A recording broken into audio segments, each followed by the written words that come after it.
റോമർക്ക് എഴുതിയ ലേഖനം 8-ാം അധ്യായം 17-ാം വാക്യം, നാം മക്കളെങ്കിലോ അവകാശികളും ആകുന്നു, ദൈവത്തിൻ്റെ അവകാശികളും ക്രിസ്തുവിന് കൂട്ടവകാശികളും തന്നെ.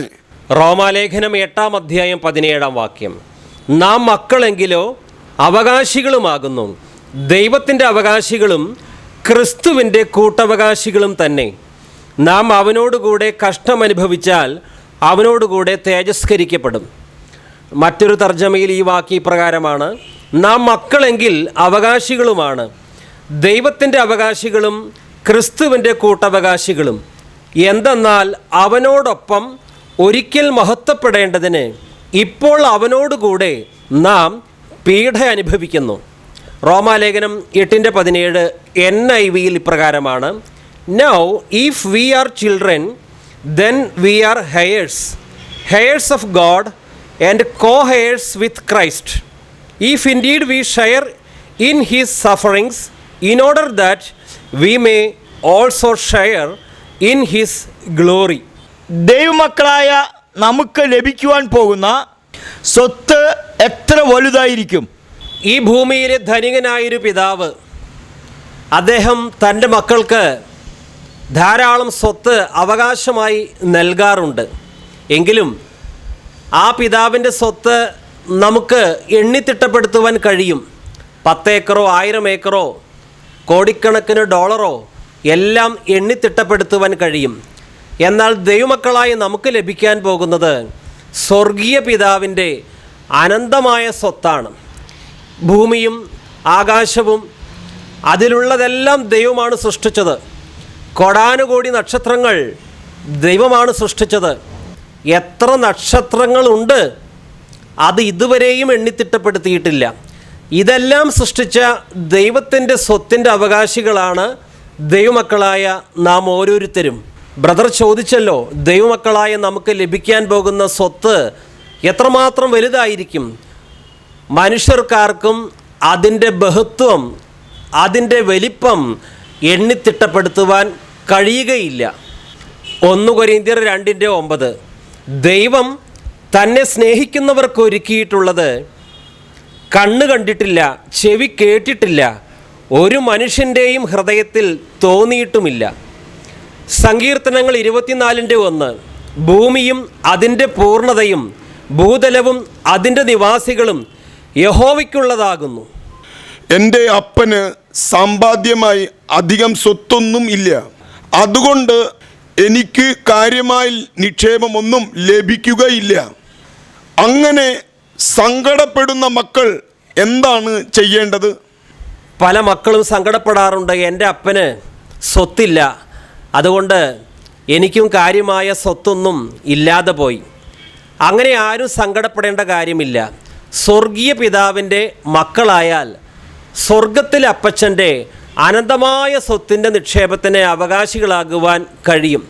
ഇനി ധനികനായ ഒരപ്പൻ്റെ മകനായി ജനിച്ചാലും ആ അപ്പനിൽ നിന്ന് ധാരാളം സ്വത്ത് അവകാശമായി ലഭിച്ചാലും അല്പം ചില വർഷങ്ങൾ മാത്രമേ ആ സ്വത്ത് ഉപയോഗിക്കാൻ പറ്റൂ. അപ്പനിൽ നിന്ന് ധാരാളമായി സ്വത്ത് ലഭിച്ച മകനും കുറച്ചു കഴിഞ്ഞാൽ മരിച്ചു പോകും. ഈ ഭൂമിയിലെ അപ്പൻ എത്രമാത്രം ധനവാനായാലും അദ്ദേഹത്തിൻ്റെ സ്വത്ത് മക്കൾക്ക് അല്പകാലം മാത്രമേ ഉപയോഗിക്കുവാൻ കഴിയൂ. അപ്പനും മരിക്കുന്നു, മക്കളും മരിക്കുന്നു. എന്നാൽ നമ്മൾ ദൈവത്തിൻ്റെ മക്കളാവുകയാണെങ്കിൽ സ്വർഗീയ പിതാവിന് മരണമില്ല, അവിടുത്തെ മക്കളായ നമുക്കും മരണമില്ല. സ്വർഗീയ പിതാവിൻ്റെ നിത്യമായ അവകാശം ദൈവമക്കൾക്ക് സ്വന്തമാക്കാൻ കഴിയും. അതുകൊണ്ട് എൻ്റെ അപ്പൻ എനിക്ക് വേണ്ടി പണം സമ്പാദിച്ചില്ല എന്നോർത്ത് ഒരു മകനും ഒരു മകളും സങ്കടപ്പെടേണ്ട കാര്യമില്ല. സ്വർഗീയ പിതാവിൻ്റെ മക്കളായാൽ അനന്തമായ സ്വത്ത് അനുഭവിക്കാൻ കഴിയും. റോമാലേഖനം 8:17 വീണ്ടും വായിക്കുന്നു, നാം മക്കളെങ്കിലോ അവകാശികളുമാകുന്നു, ദൈവത്തിൻ്റെ അവകാശികളും ക്രിസ്തുവിൻ്റെ കൂട്ടവകാശികളും തന്നെ. നാം അവനോടുകൂടെ കഷ്ടമനുഭവിച്ചാൽ അവനോടുകൂടെ തേജസ്കരിക്കപ്പെടും. ഈ ഭൂമിയിലെ ഏറ്റവും വലിയ പണക്കാർക്ക് ഞങ്ങൾ ദൈവത്തിൻ്റെ സ്വത്തിൻ്റെ അവകാശികളാണെന്ന് അവകാശപ്പെടുവാൻ കഴിയുമോ? ഇല്ല. ഈ ഭൂമിയിലെ ഏറ്റവും വലിയ കോടീശ്വരന്മാർക്ക് ധാരാളം ഡോളർ ഉണ്ടായിരിക്കാം, വസ്തുവകകൾ ഉണ്ടായിരിക്കാം, ബിസിനസ് സ്ഥാപനങ്ങൾ ഉണ്ടായിരിക്കാം. പക്ഷേ അവർക്കൊന്നും ഞങ്ങൾ ദൈവത്തിൻ്റെ സ്വത്തിൻ്റെ അവകാശികളാണ് എന്ന് പറയുവാൻ കഴിയുകയില്ല. ദൈവത്തിൻ്റെ സ്വത്ത് നിത്യമായ സ്വത്താണ്. ഈ ഭൂമിയിലെ ഏറ്റവും വലിയ ധനികനായാലും അദ്ദേഹത്തിന് ധാരാളം സ്വത്തുണ്ടായാലും അദ്ദേഹത്തിൻ്റെ മരണത്തോടെ അദ്ദേഹത്തിൻ്റെ ഈ ഭൂമിയിലെ സ്വത്തെല്ലാം അദ്ദേഹത്തിൻ്റെ പക്കൽ നിന്ന് നഷ്ടപ്പെടും. അദ്ദേഹത്തിൻ്റെ മരണം വരെ മാത്രമാണ് ഈ സ്വത്തെല്ലാം അദ്ദേഹത്തിന് അനുഭവിക്കാൻ പറ്റൂ. എന്നാൽ ദൈവത്തിൻ്റെ മക്കളായി മാറുകയാണെങ്കിൽ ഒരുവന് ലഭിക്കുന്ന ദൈവത്തിൻ്റെ സ്വത്ത് എന്ന് പറയുന്നത് നിത്യമായ അനന്തമായ സ്വത്താണ്. നാം ഇവിടെ വായിച്ചത് നാം മക്കളെങ്കിൽ അവകാശികളാണ്, ദൈവത്തിൻ്റെ അവകാശികളും ക്രിസ്തുവിൻ്റെ കൂട്ടവകാശികളും. ദൈവത്തിൻ്റെ സ്വത്തിൻ്റെ അവകാശി എന്ന് പറഞ്ഞാൽ എന്താണ് അർത്ഥം? സ്വർഗവും ഭൂമിയും സകലവും സൃഷ്ടിച്ച ദൈവത്തിൻ്റെ മക്കളായി നാം മാറുമ്പോൾ ആ ദൈവത്തിൻ്റെ അനന്തമായ സ്വത്തിൻ്റെ അവകാശികളായി നാം മാറുകയാണ്. യേശുക്രിസ്തുവിനെ രക്ഷിതാവായി സ്വീകരിക്കുമ്പോൾ മാത്രമാണ് ഒരുവന് ദൈവത്തിൻ്റെ മകനാകാനും അങ്ങനെ ദൈവത്തിൻ്റെ സ്വത്തിൻ്റെ അവകാശികളാകാനും കഴിയൂ. ഈ ഭൂമിയിൽ യേശുവിനെ വിശ്വസിക്കാത്തവർക്കും ധാരാളം പണം സമ്പാദിക്കുവാൻ, ഒരുപക്ഷെ ലോകത്തിലെ ഏറ്റവും വലിയ ധനികനാകുവാൻ ക്രിസ്തുവിൽ വിശ്വസിക്കാതെയും അതൊക്കെ സാധിക്കും. എന്നാൽ ക്രിസ്തുവിൽ വിശ്വസിച്ച് ദൈവമക്കളാകുമ്പോൾ മാത്രമാണ് ദൈവത്തിൻ്റെ സ്വത്തിൻ്റെ അനന്തമായ ആ സ്വത്തിൻ്റെ അവകാശിയാകുവാൻ കഴിയുകയുള്ളൂ. ഈ ഭൂമിയിലെ സകല നിക്ഷേപവും താൽക്കാലിക നിക്ഷേപമാണ്. എത്ര വലിയ ധനികനായാലും അവൻ മരിക്കുമ്പോൾ അവൻ്റെ കൂടെ പണമൊന്നും കൊണ്ടുപോകുന്നില്ല. വാസ്തവത്തിൽ ഇന്ന് ഈ ഭൂമിയിൽ ഏറ്റവും വലിയ സമ്പന്നന്മാർ ആരാണ്? ദൈവത്തിൻ്റെ മക്കളാണ് വാസ്തവത്തിൽ ഈ ഭൂമിയിലെ ഏറ്റവും വലിയ സമ്പന്നന്മാർ. അവർക്ക് ഏക്കർ കണക്കിന് ഭൂമി ഉണ്ടായിരിക്കുകയില്ല, അവർ ലോകപ്രസിദ്ധരാകണമെന്നില്ല. പക്ഷേ അവരുടെ നിക്ഷേപം അവർ സ്വർഗത്തിലാണ് ഇപ്പോൾ നിക്ഷേപിച്ചു വച്ചിരിക്കുന്നത്. അവർ ദൈവത്തിൻ്റെ അവകാശികളും ക്രിസ്തുവിൻ്റെ കൂട്ടവകാശികളുമാണ്. ഈ ഭൂമിയിലെ ഒരു ധനവാൻ തൻ്റെ മക്കൾക്ക് സമ്പാദ്യം അവശേഷിപ്പിച്ച് മരിച്ചു പോകുമ്പോൾ ആ മകന് ആ സമ്പാദ്യം കിട്ടുന്നതോടുകൂടെ തന്നെ ഒരുപാട് പ്രശ്നങ്ങളും കിട്ടാറുണ്ട്. അപ്പൻ ഒരുപാട് പണം കൊടുക്കുന്നു, പക്ഷേ അത് സൂക്ഷിക്കേണ്ട ഉത്തരവാദിത്തം മകനുണ്ട്. അപ്പനിൽ നിന്ന് പൈതൃകമായി ലഭിച്ച അവകാശം അവൻ ഉത്തരവാദിത്തത്തോടെ അത് കൈകാര്യം ചെയ്യുന്നില്ല എങ്കിൽ അവൻ്റെ പണമൊക്കെ പെട്ടെന്ന് നഷ്ടമാകാം. മാത്രമല്ല, അപ്പൻ ധാരാളം പണം മകന് അവകാശമായി കൊടുത്താലും ഈ മകന് രോഗം വരാം, അപകടം വരാം, മാനസിക സംഘർഷങ്ങൾ വരാം, കുടുംബജീവിത തകർച്ചകൾ വരാം. ഇതൊന്നും ഒഴിവാക്കാനുള്ള ശക്തി ഈ ഭൂമിയിലെ അപ്പന്മാർ കൊടുക്കുന്ന സമ്പത്തിന് ഇല്ല. ബ്രദർ ചോദിച്ചല്ലോ, യഥാർത്ഥ സമ്പന്നന്മാർ ആരാണ്? സ്വർഗീയ പിതാവ് ദൈവമക്കൾക്ക് നിത്യമായ സമ്പത്ത് കൊടുക്കുമ്പോൾ അതോടുകൂടെ ഒരുപാട് പ്രശ്നങ്ങളും ഒരുപാട് സംഘർഷങ്ങളും കൊടുക്കുന്നില്ല. ഇപ്പോൾ നാം ഭൂമിയിൽ ഭൗമികമായി ഒരുപക്ഷെ ദരിദ്രരായിരിക്കാം, വലിയ വീടോ വസ്തുവകകളോ ഒന്നും നമുക്കില്ലായിരിക്കാം, നല്ല ജോലിയോ പേരോ പ്രശസ്തിയോ ഒന്നും നമുക്കില്ലായിരിക്കാം. എന്നാൽ ദൈവമക്കൾക്ക് ലഭിക്കാൻ പോകുന്ന ശാശ്വതമായ അവകാശം അവർ അത് അനുഭവിക്കാൻ പോകുന്നത് ഈ ഭൂമിയിൽ വെച്ചല്ല, സ്വർഗത്തിൽ വെച്ചാണ്. ഈ ഭൂമിയിൽ 70, 80, 90 വർഷം അതോടുകൂടി ഈ ഭൂമിയിലെ ജീവിതം കഴിയുകയാണ്. സ്വർഗത്തിൽ നിലനിൽക്കുന്നൊരു ജീവിതമാണ് ദൈവമക്കൾക്ക് ദൈവം വാഗ്ദാനം തന്നിരിക്കുന്നത്. സ്വർഗത്തിൽ ദൈവമക്കൾ എത്തുമ്പോൾ അനന്തമായ സ്വത്ത് അവിടെ അനുഭവിക്കുമ്പോൾ കണ്ണീരില്ല, വേദനയില്ല. ഈ നിത്യമായ അവകാശം ആരെങ്കിലും മോഷ്ടിച്ചു കൊണ്ടുപോകുമോ? പേടിയില്ല, ഭീതിയില്ല. ദൈവം തരുന്ന അനന്തമായ നിക്ഷേപത്തോടുകൂടെ ഒരുപാട് പ്രശ്നങ്ങളും തരുന്നില്ല. പക്ഷേ ഈ ഭൂമിയിൽ അപ്പന്മാർ അവർക്ക് സമ്പത്ത് കൊടുക്കുമ്പോൾ സമ്പത്ത് മാത്രമല്ല കൊടുക്കുന്നത്, ഒരുപാട് പ്രശ്നങ്ങളും ഉത്തരവാദിത്തങ്ങളും അതിനോടൊപ്പം കൊടുക്കുന്നുണ്ട്. ഈ ഭൂമിയിലെ എത്ര വലിയ സമ്പത്ത് നമുക്ക് കിട്ടിയാലും ഉപയോഗിക്കും തോറും അത് കുറഞ്ഞു പോകും. എന്നാൽ ദൈവത്തിൻ്റെ അവകാശം നമുക്ക് ലഭിച്ചാൽ അത് കുറയുകയില്ല. ആ ബോധ്യം എനിക്ക് ഉണ്ട്. റോമാലേഖനം 8:17 വീണ്ടും വായിക്കുന്നു, നാം മക്കളെങ്കിലോ അവകാശികളുമാകുന്നു, ദൈവത്തിൻ്റെ അവകാശികളും ക്രിസ്തുവിൻ്റെ കൂട്ടവകാശികളും തന്നെ. നാം അവനോടുകൂടെ കഷ്ടം അനുഭവിച്ചാൽ അവനോടുകൂടെ തേജസ്കരിക്കപ്പെടും. നാം മക്കളെങ്കിലോ അവകാശികളും ആകുന്നു, ദൈവത്തിൻ്റെ അവകാശികളും ക്രിസ്തുവിൻ്റെ കൂട്ടവകാശികളും തന്നെ. വാസ്തവമായി പിതാവാം ദൈവത്തിൻ്റെ സ്വത്ത് യേശു ക്രിസ്തുവിന് മാത്രം അവകാശപ്പെട്ടതല്ലേ?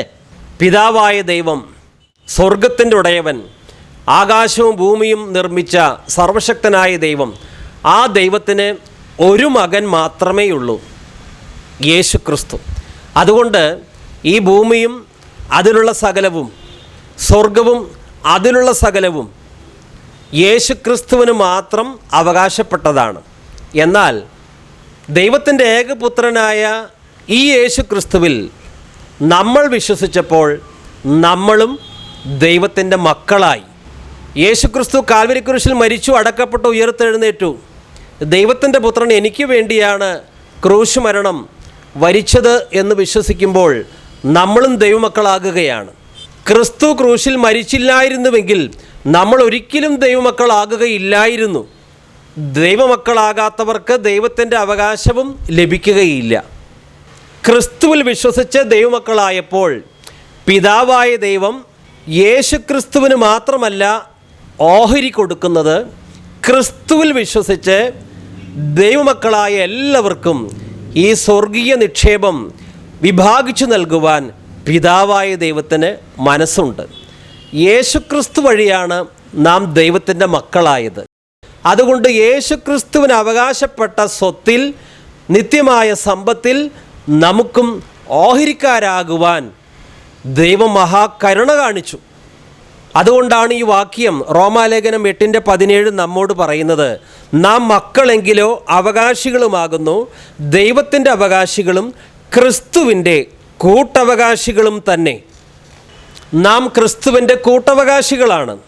പർദീസായിലെ സ്വർണ്ണ തെരുവീതികൾ, മുത്തുഗോപുരങ്ങൾ, ജീവജല നദി, മനോഹരമായ സൗധങ്ങൾ, മനുഷ്യന് വിവരിക്കാൻ കഴിയാത്ത മറ്റനേകം കാര്യങ്ങൾ, ഇവയെല്ലാം ദൈവമക്കളായ നമ്മളുമായി പിതാവായ ദൈവത്തിന് പങ്കുവയ്ക്കുവാൻ നല്ല മനസ്സുണ്ട്.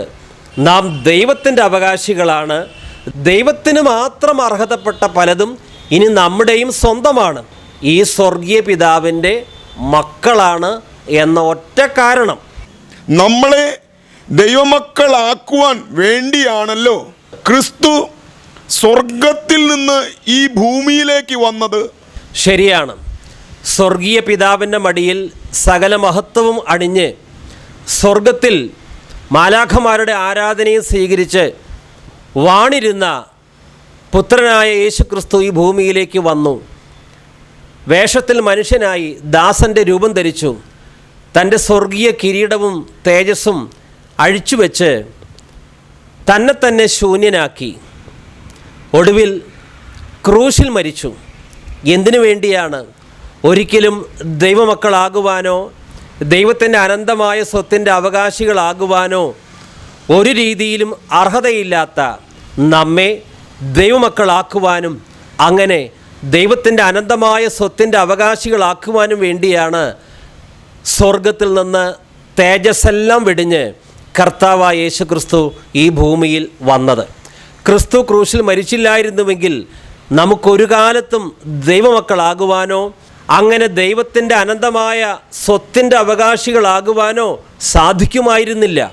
ക്രിസ്തു നമുക്ക് വേണ്ടി സ്വർഗീയ മഹിമകൾ വെടിഞ്ഞു, സ്വന്തം ജീവൻ തന്നെ ബലിയർപ്പിച്ചു. ക്രിസ്തു ഈ ഭൂമിയിലേക്ക് വന്നപ്പോൾ തനിക്കുള്ളതെല്ലാം നമ്മളുമായി പങ്കുവെച്ചു.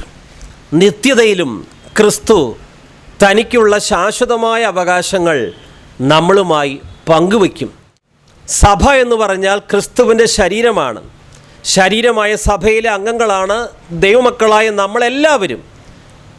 ഈ ശരീരത്തിൻ്റെ ശിരസ്സ് ക്രിസ്തുവാണ്. ക്രിസ്തു ഇപ്പോൾ സ്വർഗത്തിൽ തേജസ്സിൽ കുളിച്ചു നിൽക്കുകയാണ്. ആ ക്രിസ്തുവിൻ്റെ ഉടലാണ് വിശ്വാസികളായ നമ്മളെല്ലാവരും. ശിരസായ ക്രിസ്തു മഹാ തേജസ് അണിഞ്ഞു നിൽക്കുമ്പോൾ ഉടലായ ശരീരമായ നമ്മളും ആ നിത്യമായ തേജസ്സിൽ പങ്കാളികളാകും. നാം ദൈവത്തിൻ്റെ മക്കളാണ്. മക്കളെങ്കിൽ അവകാശികളും ക്രിസ്തുവിൻ്റെ കൂട്ടവകാശികളും തന്നെ എന്നാണ് ദൈവത്തിൻ്റെ വചനം. ക്രിസ്തു പറഞ്ഞിട്ടുണ്ട്, ഞാൻ മുന്തിരിച്ചെടിയാണ്, നിങ്ങൾ ശാഖകളാണ്. മുന്തിരിച്ചെടിയിലുള്ളത് ശാഖകളിലേക്കും പ്രവഹിക്കും. ക്രിസ്തു ദൈവത്തിൻ്റെ പുത്രനായതുകൊണ്ട് ക്രിസ്തു വഴി ദൈവമക്കളായ എല്ലാവർക്കും ക്രിസ്തുവിൻ്റെ പക്കലുള്ളത് അവകാശമായി ലഭിക്കും. അതുകൊണ്ട് വിശുദ്ധ ബൈബിളിൽ, ലേഖനങ്ങളിൽ നാം നിരവധി തവണ യേശുക്രിസ്തു വഴി, യേശുക്രിസ്തുവിലൂടെ, ക്രിസ്തു യേശുവിൽ ഈ പദങ്ങൾ ആവർത്തിച്ച് പറയുന്നുണ്ട്. കാരണം പിതാവായ ദൈവത്തിൻ്റെ അനന്തമായ സ്വത്തിൻ്റെ ഓഹരി നമ്മിലേക്ക് വരുന്നത് യേശുക്രിസ്തു എന്ന ഏക മധ്യസ്ഥൻ മുഖാന്തരമാണ്. ക്രിസ്തുവിനെ ഒഴിവാക്കുന്നവർക്ക് ദൈവമക്കളാകുവാനോ ദൈവത്തിൻ്റെ അനന്തമായ സ്വത്തിൻ്റെ അവകാശികളാകാനോ സ്വർഗത്തിൽ പ്രവേശിക്കുവാനോ ഒരു കാലത്തും കഴിയുകയില്ല. അതുകൊണ്ടാണ് ക്രിസ്തു പറഞ്ഞത്, ഞാൻ തന്നെയാണ് വഴിയും സത്യവും ജീവനും. ഞാൻ മുഖാന്തരമല്ലാതെ ആരും സ്വർഗീയ പിതാവിൻ്റെ പക്കൽ എത്തുകയില്ല. നാം എത്രമാത്രം സൽപ്രവൃത്തികൾ ചെയ്താലും സാമൂഹ്യക്ഷേമ പ്രവർത്തനങ്ങൾ ചെയ്താലും യേശുക്രിസ്തുവിനെ ഒഴിവാക്കിയാണ് ഇതൊക്കെ ചെയ്യുന്നത് എങ്കിൽ നമുക്ക് ദൈവമക്കളാകുവാനോ ദൈവത്തിൻ്റെ ശാശ്വതമായ അവകാശത്തിലേക്ക് പ്രവേശിക്കുവാനോ സാധിക്കുകയില്ല. യേശുക്രിസ്തുവിൻ്റെ പക്കലുള്ള അനന്തമായ നിക്ഷേപം നമ്മളുമായി പങ്കുവയ്ക്കുവാൻ യേശുവിന് സന്തോഷമുണ്ടോ? നിശ്ചയമായും. ഒരു കാലത്ത് അകൃത്യങ്ങളിലും പാപങ്ങളിലും മരിച്ച് പിശാചിൻ്റെ അടിമകളായി കിടന്നിരുന്ന നമ്മെ സ്വന്തമാക്കുവാൻ സ്വർഗത്തിൽ നിന്ന് യേശു ഈ ഭൂമിയിലേക്ക് ഇറങ്ങി വന്നു. നമ്മുടെ പാപങ്ങളെ കഴുകി നമ്മെ ശുദ്ധീകരിച്ച് ദൈവമക്കളാക്കുവാൻ സ്വന്തം ജീവൻ പോലും അവിടുന്ന് ബലിയർപ്പിച്ചു. അങ്ങനെയെങ്കിൽ ക്രിസ്തു തൻ്റെ പക്കലുള്ള അനന്തമായ നിക്ഷേപവും മഹത്വവും നമ്മളുമായി പങ്കുവയ്ക്കുവാൻ ഒട്ടും മടി കാണിക്കുകയില്ല. കാരണം അവിടുന്ന് നമ്മെ അത്രമാത്രം സ്നേഹിക്കുന്നുണ്ട്. സ്വന്തം ജീവൻ നമുക്ക് വേണ്ടി ബലിയർപ്പിച്ചവൻ അവിടുത്തെ പക്കലുള്ള യാതൊന്നും തന്നെ നമ്മളിൽ നിന്ന് മറച്ചു വയ്ക്കുകയില്ല. അത് നമ്മളുമായി പങ്കുവയ്ക്കുവാൻ തികച്ചും സന്തോഷം മാത്രമേയുള്ളൂ. കാരണം നമ്മെ സ്വന്തമായി കിട്ടുവാൻ വേണ്ടിയാണ് ഈ ക്രൂശിലെ വേദനകളൊക്കെ അവിടുന്ന് സഹിച്ചത്. സ്വന്തം ജീവൻ പോലും ബലിയർപ്പിച്ചത് നമ്മെ അവിടുത്തെ സ്വന്തം മക്കളാക്കുവാൻ വേണ്ടിയാണ്. ക്രിസ്തു ഈ ഭൂമിയിൽ വന്നപ്പോൾ 12 ശിഷ്യന്മാരെ തിരഞ്ഞെടുത്തു. ഒരുവനെ നമുക്ക് മാറ്റി നിർത്താം. യൂദാസിനെ മാറ്റി നിർത്തിയാൽ ബാക്കി 11 പേർ. ക്രിസ്തു തനിക്കുള്ളത് ഈ 11 പേർക്കും കൊടുക്കുവാൻ മനസ്സുള്ളവനായിരുന്നു. യോഹന്നാൻ 17:22, നീ എനിക്ക് തന്നിട്ടുള്ള മഹത്വം ഞാൻ അവർക്ക് കൊടുത്തിരിക്കുന്നു. ക്രിസ്തു പറയുകയാണ്, എൻ്റെ മഹത്വം പോലും ഞാൻ എൻ്റെ ശിഷ്യന്മാർക്ക് കൊടുക്കുവാൻ മനസ്സുള്ളവനാണ്. അതുമാത്രമോ, ക്രിസ്തുവിലുള്ള ദിവ്യ സന്തോഷവും ക്രിസ്തുവിലുള്ള ദിവ്യ സമാധാനവും തൻ്റെ ശിഷ്യന്മാരുമായി പങ്കുവയ്ക്കുവാൻ ക്രിസ്തുവിന് മനസ്സുണ്ടായിരുന്നു. വായിക്കാം. യോഹന്നാൻ 15:11, എൻ്റെ സന്തോഷം നിങ്ങളിലിരിക്കുവാനും നിങ്ങളുടെ സന്തോഷം പൂർണ്ണമാകുവാനും ഞാനിത് നിങ്ങളോട് സംസാരിച്ചിരിക്കുന്നു. ക്രിസ്തുവിൻ്റെ ആഗ്രഹം ക്രിസ്തുവിലുള്ള സന്തോഷം തന്നിൽ വിശ്വസിച്ച ശിഷ്യന്മാർക്കും ഉണ്ടാകണം. വീണ്ടും യോഹന്നാൻ 14:27, സമാധാനം ഞാൻ നിങ്ങൾക്ക് തന്നിട്ട് പോകുന്നു, എൻ്റെ സമാധാനം ഞാൻ നിങ്ങൾക്ക് തരുന്നു, ലോകം തരുന്നത് പോലെയല്ല ഞാൻ നിങ്ങൾക്ക് തരുന്നത്. ക്രിസ്തു തൻ്റെ സമാധാനമാണ് ശിഷ്യർക്ക് നൽകുന്നത്. ഇത് കാണിക്കുന്നത് ക്രിസ്തുവിൻ്റെ പക്കൽ സ്വന്തമായിട്ടുള്ള കാര്യങ്ങൾ തൻ്റെ തിരഞ്ഞെടുക്കപ്പെട്ടവരുമായി പങ്കുവയ്ക്കുവാൻ ക്രിസ്തുവിന് സന്തോഷം മാത്രമേയുള്ളൂ. വീണ്ടും യോഹന്നാൻ 17:26, നീ എന്നെ സ്നേഹിക്കുന്ന സ്നേഹം അവരിലാകുവാനും ഞാൻ അവരിലാകുവാനും ഞാൻ നിൻ്റെ നാമം അവർക്ക് വെളിപ്പെടുത്തിയിരിക്കുന്നു. ഇവിടെ ക്രിസ്തു പറയുകയാണ്, നീ എന്നെ, അതായത് പിതാവായ ദൈവം ക്രിസ്തുവിനെ സ്നേഹിക്കുന്ന സ്നേഹം അവരിൽ ആകണം. അതായത് പിതാവായ ദൈവം എത്രമാത്രം തീവ്രതയോടുകൂടിയാണോ ക്രിസ്തുവിനെ സ്നേഹിക്കുന്നത്, അതേ തീവ്രതയോടുകൂടി തന്നെ താൻ തിരഞ്ഞെടുത്ത ശിഷ്യരെയും പിതാവായ ദൈവം സ്നേഹിക്കണം. അതാണ് ക്രിസ്തുവിൻ്റെ ആഗ്രഹം. നീ എന്നെ സ്നേഹിക്കുന്ന സ്നേഹം അവരിലാകുവാനും ഞാൻ അവരിലാകുവാനും ഞാൻ നിന്റെ നാമം അവർക്ക് വെളിപ്പെടുത്തിയിരിക്കുന്നു. സ്വർഗത്തിൽ ദൈവമക്കളായ നാം ഓരോരുത്തരും അതീവ തേജസ് അണിഞ്ഞ് ഇരിക്കുന്നത് കാണുമ്പോൾ അത് കണ്ട് ഏറ്റവും സന്തോഷിക്കുന്നത് ആരായിരിക്കും? ദൈവമക്കളായ നാം സ്വർഗത്തിൽ അതീവ തേജസ് അണിഞ്ഞ് വസിക്കുമ്പോൾ അത് കണ്ട് ഏറ്റവും സന്തോഷിക്കുന്നത് കർത്താവായ യേശു ക്രിസ്തുവാണ്. കാരണം ഈ രീതിയിൽ നമ്മെ തേജസ് അണിയിക്കുവാൻ വേണ്ടിയാണ് സ്വർഗീയ മഹിമകളൊക്കെ വെടിഞ്ഞ് 2000 വർഷങ്ങൾക്ക് മുമ്പ് ക്രിസ്തു ഈ ഭൂമിയിലേക്ക് വന്നത്. അവിടുന്ന് ക്രൂശിൽ മരിച്ചു, നിന്ദയും പരിഹാസവും ആണിയടിയും ഏറ്റുവാങ്ങി. എന്തിനു വേണ്ടിയാണ്? നാം നിത്യമായ തേജസ് അണിഞ്ഞ് സ്വർഗത്തിൽ അവിടത്തോടുകൂടെ എന്നേക്കും വസിക്കണം. അതുകൊണ്ട് സ്വർഗത്തിൽ ദൈവമക്കളായ നാം തേജസ് അണിഞ്ഞ് നിൽക്കുമ്പോൾ ഏറ്റവും സന്തോഷിക്കുന്നത് കർത്താവായ യേശു തന്നെയായിരിക്കും. ഒരു ഉദാഹരണം പറഞ്ഞാൽ, ഒരിക്കലൊരു അപ്പച്ചന് വളരെ സ്നേഹിക്കുന്നൊരു മകനുണ്ടായിരുന്നു. ഈ മകൻ ഏറ്റവും ഭംഗിയോടുകൂടെ വസ്ത്രം ധരിച്ച് കാണുവാൻ ഈ അപ്പച്ചൻ ആഗ്രഹിച്ചു. അപ്പച്ചനാകട്ടെ സാധുവായ ഒരു മനുഷ്യനായിരുന്നു. തൻ്റെ മകൻ ഏറ്റവും നല്ല വസ്ത്രം ധരിക്കുവാൻ വേണ്ടി വളരെ കഷ്ടപ്പെട്ട് ഈ അപ്പച്ചൻ പണിയെടുത്തു. അങ്ങനെ കിട്ടിയ പണം കൊണ്ട് വളരെ വില കൂടിയ ഒരു വസ്ത്രം ഇദ്ദേഹം വാങ്ങിച്ചു. അത് മകനെ ധരിപ്പിച്ചു. ആ വസ്ത്രം ധരിച്ച് മകൻ നിൽക്കുന്നത് കണ്ടപ്പോൾ അപ്പച്ചന് ഹൃദയത്തിൽ വലിയ സന്തോഷമായി. എൻ്റെ മകൻ ഇതാ എൻ്റെ അധ്വാന നിമിത്തം ഏറ്റവും സുന്ദരനായി മനോഹരമായ വസ്ത്രത്തിൽ നിൽക്കുന്നു. ആ അപ്പച്ചന് ഏറ്റവും സന്തോഷമായി.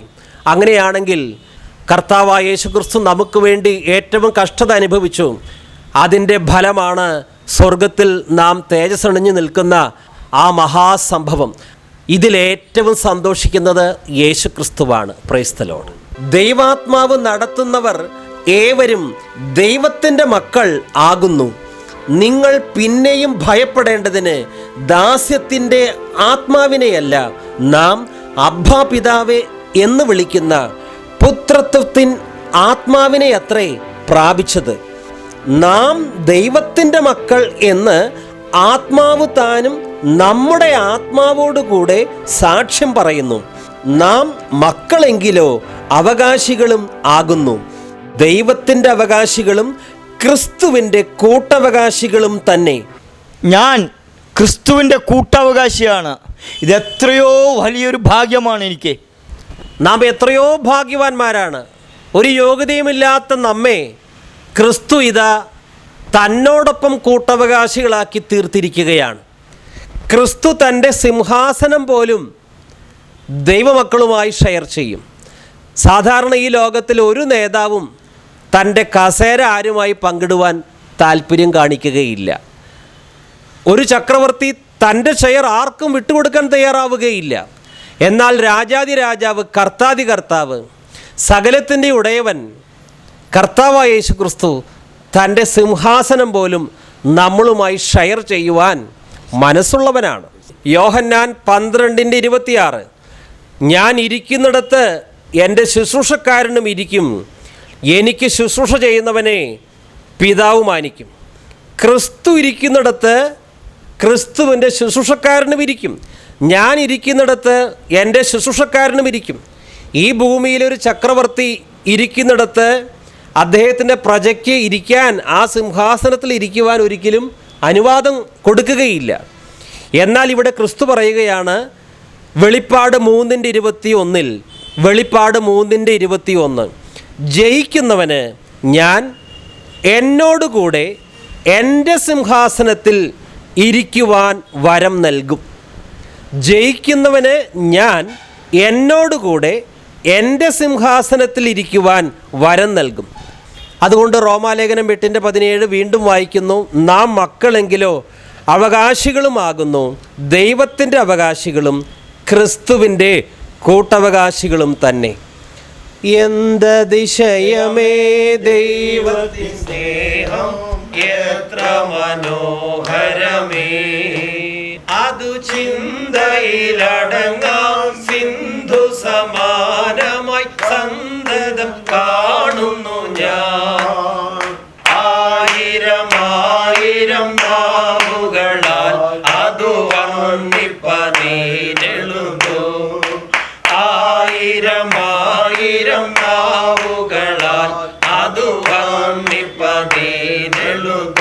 10,000 സിംഗലൊരാംശം ചൊല്ലിടുവാൻ പാരില സാധ്യമാമോ?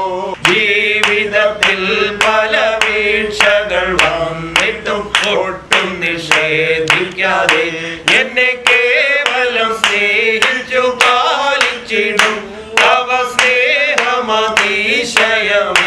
എന്നെ കേവലം സ്നേഹിച്ചു പാലിച്ചിടും തവ സ്നേഹമതിശയമേ. എന്തതിശയമേ ദൈവത്തിൻ സ്നേഹം എത്ര മനോഹരമേ. യേശുക്രിസ്തുവിനെ അംഗീകരിച്ച് ക്രിസ്തുവിൻ്റെ വചനപ്രകാരം ജീവിക്കുമ്പോൾ മാത്രമാണ് ഒരു മനുഷ്യന് ദൈവത്തിൻ്റെ അവകാശിയാകുവാൻ, സ്വർഗത്തിൻ്റെ ശാശ്വതമായ അവകാശിയാകുവാൻ കഴിയുന്നത്. ഒരു ദിവസം ലോകത്തിൽ ലക്ഷക്കണക്കിന് മനുഷ്യർ ജനിക്കുന്നുണ്ട്. പക്ഷെ ജന്മന ആരും തന്നെ ദൈവമക്കളാകുന്നില്ല. എന്നാൽ യേശുവിനെ കൈക്കൊണ്ട് അവൻ്റെ നാമത്തിൽ വിശ്വസിക്കുന്ന ഏവർക്കും ദൈവമക്കളാകുവാൻ അവിടുന്ന് അധികാരം തന്നിരിക്കുന്നു. നമ്മൾ ഭാഗ്യശാലികളാണ്. ക്രിസ്തുവിൽ വിശ്വസിക്കുക എന്ന ഒറ്റ കാര്യം ചെയ്യുക വഴി നമ്മൾ ദൈവത്തിൻ്റെ അവകാശികളായി, ക്രിസ്തുവിൻ്റെ കൂട്ടവകാശികളായി. എന്നാൽ അതേസമയം തന്നെ നമുക്കൊരു ഉത്തരവാദിത്വമുണ്ട്. നാം ദൈവത്തിൻ്റെ മക്കളാണ് എങ്കിൽ ദൈവം പറഞ്ഞത് അനുസരിക്കുവാൻ നമുക്ക് കടമയുണ്ട്. ഈ ലോകത്തിലെ പാപങ്ങളോടും വ്യർത്ഥമായ പാരമ്പര്യങ്ങളോടും ദൈവത്തിൻ്റെ വചനത്തെ നിഷേധിക്കുന്ന സഭാപ്രബോധനങ്ങളോടും വചനവിരുദ്ധമായ മറ്റെല്ലാ കാര്യങ്ങളോടും നോ പറയുവാൻ നമുക്ക് മനസ്സുണ്ടാകണം. വചനവിരുദ്ധമായ ഈ ലോകത്തിൻ്റെ പാരമ്പര്യങ്ങളോടും സമ്പ്രദായങ്ങളോടും പാപങ്ങളോടും വിട പറയാതെ നമുക്ക് യഥാർത്ഥ ദൈവമക്കളായിരിക്കാൻ സാധിക്കുകയില്ല. ഒരുവൻ ദൈവമകനാണ് എങ്കിൽ, ദൈവത്തിൻ്റെ അവകാശിയാണ് എങ്കിൽ, ആ പേരിന് യോഗ്യമായ രീതിയിൽ ഒരു വിശുദ്ധ ജീവിതം നയിക്കണം, വേർപാട് അനുഷ്ഠിക്കണം. 2 കൊരിന്ത്യർ 6-ാം അധ്യായം 17-18 വാക്യങ്ങൾ. അതുകൊണ്ട് അവരുടെ നടുവിൽ നിന്ന് പുറപ്പെട്ട് വേർപ്പെട്ടിരിക്കുവിൻ എന്ന് കർത്താവ് അരുളി ചെയ്യുന്നു. അശുദ്ധമായത് ഒന്നും തൊടരുത്. എന്നാൽ ഞാൻ നിങ്ങളെ സ്വീകരിച്ച് നിങ്ങൾക്ക് പിതാവും നിങ്ങൾ എനിക്ക് പുത്രന്മാരും പുത്രിമാരും ആയിരിക്കുമെന്ന് സർവശക്തനായ കർത്താവ് അരുളി ചെയ്യുന്നു. ജന്മനാ തന്നെ ചിലർക്ക് വരയ്ക്കുവാനും എഴുതുവാനും കഴിവുണ്ട്. അതുപോലെ ജന്മനാ തന്നെ ദൈവമക്കളായി ജനിക്കുന്നവരുണ്ടോ? ആരും തന്നെ ജന്മനാ ദൈവമക്കളായി ജനിക്കുന്നില്ല. വരയ്ക്കാനും എഴുതുവാനും പ്രസംഗിക്കുവാനും ജന്മനാ തന്നെ അത്തരത്തിലുള്ള കഴിവുകളോടുകൂടെ ജനിക്കുന്ന ധാരാളം പേർ ഈ ലോകത്തിലുണ്ട്. ആരും ദൈവമക്കളായി ജനിക്കുന്നില്ല, ദൈവത്തിൻ്റെ സൃഷ്ടികളായിട്ടാണ് ജനിക്കുന്നത്. ഒരുവൻ എപ്പോഴാണോ യേശു ക്രിസ്തുവിനെ വ്യക്തിപരമായി രക്ഷിതാവായി സ്വീകരിക്കുന്നത്, ക്രിസ്തുവിൻ്റെ ക്രൂശ് മരണവും ഉയർപ്പും എൻ്റെ പാപങ്ങളുടെ മോചനത്തിന് വേണ്ടിയാണ് എന്ന് ഒരു മനുഷ്യൻ എന്നാണോ വിശ്വസിക്കുന്നത്, അപ്പോൾ മാത്രമാണ് അവൻ ദൈവമകനാകുന്നത്. ദൈവമകനായാൽ മാത്രമാണ് ദൈവത്തിൻ്റെ അവകാശിയും ക്രിസ്തുവിൻ്റെ കൂട്ടവകാശികളുമാകുന്നത്. ദൈവത്തിൻ്റെ മകനായില്ലെങ്കിൽ വല്ല കുഴപ്പവും ഉണ്ടോ? നാം ദൈവത്തിൻ്റെ മകനായാൽ ദൈവത്തിൻ്റെ അവകാശി, ക്രിസ്തുവിൻ്റെ കൂട്ടവകാശി. ദൈവസ്നേഹം നിത്യത മുഴുവൻ നമുക്ക് അനുഭവിക്കാം. പക്ഷേ ദൈവത്തിൻ്റെ മകനാകുവാൻ നമുക്ക് മനസ്സില്ലാതെ സ്വന്തം വഴിക്ക് ജീവിക്കാനാണ് നമ്മുടെ താല്പര്യമെങ്കിൽ നമുക്ക് ദൈവത്തിൻ്റെ മകനാകാൻ സാധിക്കുകയില്ല. ക്രിസ്തുവിൻ്റെ കൂട്ടവകാശിയാകാനോ ദൈവത്തിൻ്റെ സ്വത്തിൻ്റെ അവകാശിയാകാനോ സ്വർഗത്തിൽ പോകുവാനോ കഴിയുകയില്ല. അതോടെ കാര്യം അവസാനിക്കുന്നില്ല. പിന്നെയോ നാം ക്രിസ്തുവിനെ അംഗീകരിക്കാതെ ദൈവത്തിൻ്റെ മക്കളായി ജീവിക്കുവാൻ മനസ്സില്ലാതെ സ്വന്തം വഴിക്ക് ജീവിച്ചാൽ ദൈവത്തിൻ്റെ സ്നേഹമല്ല നമുക്ക് അനുഭവിക്കുവാൻ കഴിയുക, ദൈവത്തിൻ്റെ ക്രോധമാണ് നിത്യത മുഴുവൻ നമ്മൾ നരകത്തിൽ അനുഭവിക്കുക. സ്നേഹവാനായ ദൈവത്തിൻ്റെ സ്നേഹം അംഗീകരിക്കുന്ന വ്യക്തികൾക്ക് മാത്രമേ ആ ദൈവത്തിൻ്റെ സ്നേഹവും നിത്യത മുഴുവൻ അനുഭവിക്കുവാൻ സ്വർഗത്തിൽ സാധിക്കുകയുള്ളൂ.